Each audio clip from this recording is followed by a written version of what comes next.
The voice of sharing, DurianASEAN. Hi, this is your host Arlene Tan at the Monday Morning Matters, where we discuss perspectives from Southeast Asia. Today, we are going to talk about saving Mekong, making cleaner water accessible, on the work of a young person gathering other young Southeast Asians to make clean water accessible to the communities living along the Mekong River. I'll be speaking to Bernard Lim, the head coordinator of the Coalition for Clean Water. You are now listening to Monday Morning Matters. Monday Morning Matters. Perspectives From Southeast Asia.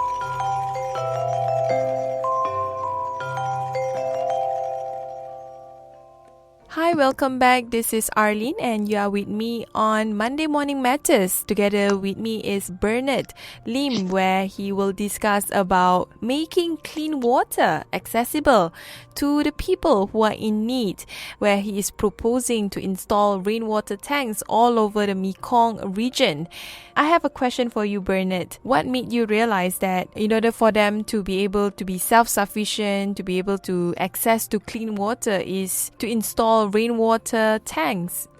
Well, the reason we thought of generating clean water from rainwater was because we noticed that many villages have roofs. Basically, they own their own homes on which there's a huge area to trap and collect water from.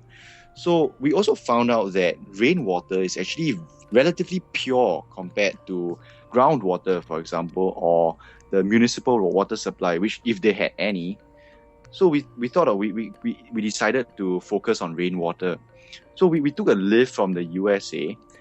Basically, they had rainwater collection systems as well. They would collect water which will gush down from the roofs, trap it in gutters, and then the water will flow down into the tanks.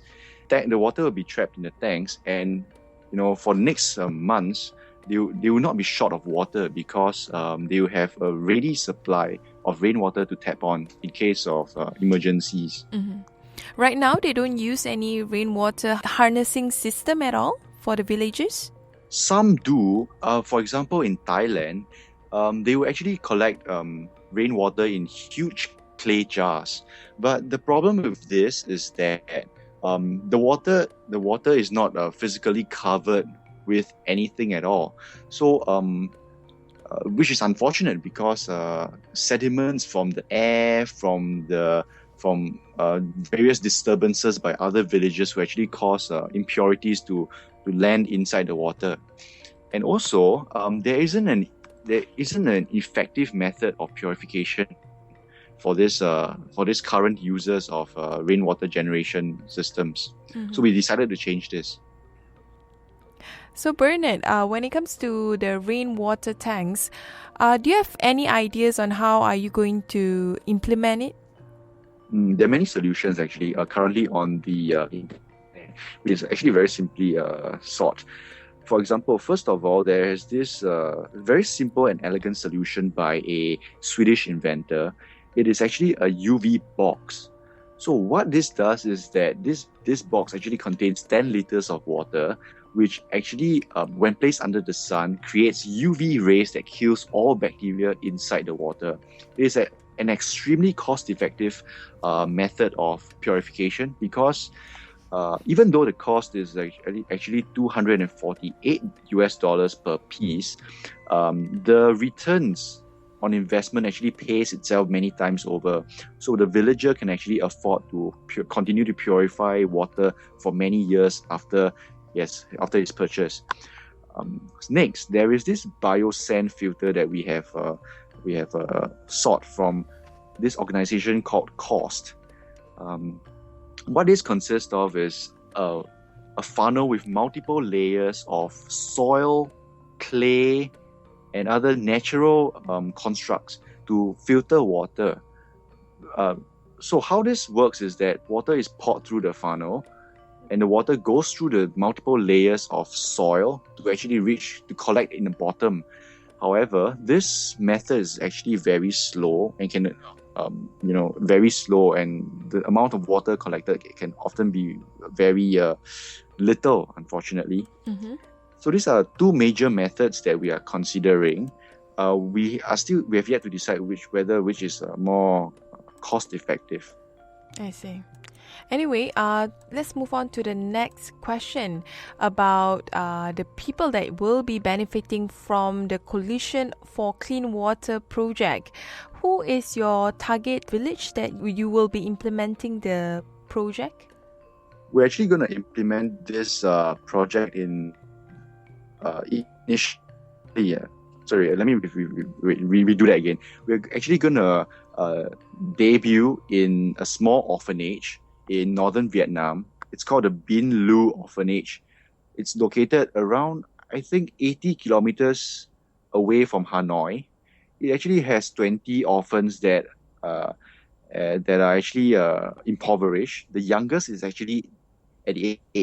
It's actually a government-funded orphanage. So we decided to help it because we already have an agent in Vietnam who's very familiar with this orphanage and who is already liaising with it. So we have currently partnered with the International Planned Parenthood Federation, the Southeast Asian branch, and also the Hawaiian Institute for Human Rights to actually fund the construction of the rainwater tanks for this orphanage. And I cannot confirm this yet, but Engineers Without Borders Australia, another Vietnamese organization called Sparkle Thoughts, which is an environment advocacy organization, and another organization based in Vietnam as well called Live and Learn may be joining us very soon, although I cannot confirm this.